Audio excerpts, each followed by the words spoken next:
Okay, naitwa Akida Mnyamisi Akida kama kawa. Leo nakupa tip nyingine. Fanya mambo haya matatu makubwa kabisa ambayo yataweza kukuingizia pesa hata kama ukiwa umelala. Sikiliza ndugu yangu. Siku hizi watu wengi huwa tunahangaika. Vijana wengi tunahangaika kupata kipato.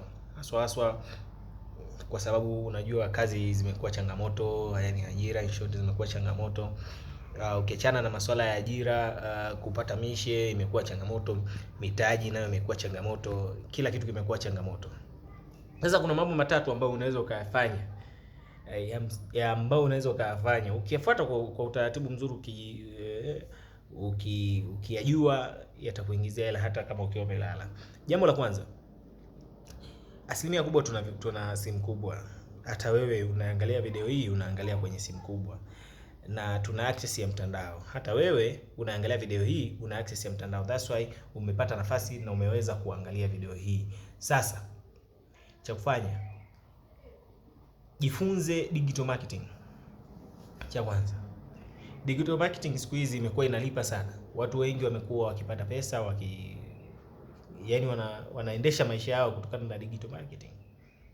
Jifunze digital marketing. Lakini la pili, digital marketing hii imegawanyika. Iko katika sehemu nyingi. Kuna masuala ya affiliate marketing, kuna masuala ya dropshipping. Jifunze hivyo vitu. Ukishajifunza, yani usichoke.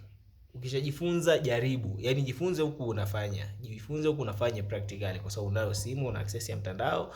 Jifunze huku unafanya. Hilo ni jambo la kwanza. Jambo la pili, acha matumizi ambayo ni unnecessary.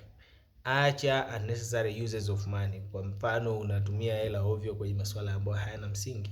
Unaweza kukuta mtu umekaa tu unatumia labda kwenye kulewa, unatumia mademu, unaonga sana, una nini. Acha, punguza au acha kabisa, kwa sababu ni kitu ambacho kinapoteza uchumi wetu. Inawezekana unayumba ni kwa sababu ya hicho unachokifanya.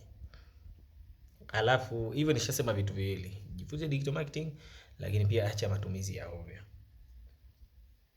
Cha tatu, fuatilia watu waliofanikiwa kwa njia unazotaka wewe kupitia.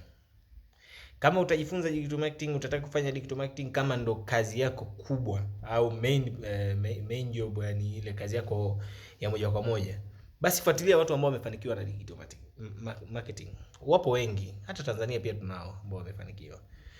Mimi sijafikia hiyo level ambao unaweza ukanifuatilia ukajifunza, lakini unaweza ukafuatilia watu wengine mbalimbali ambao wanaweza.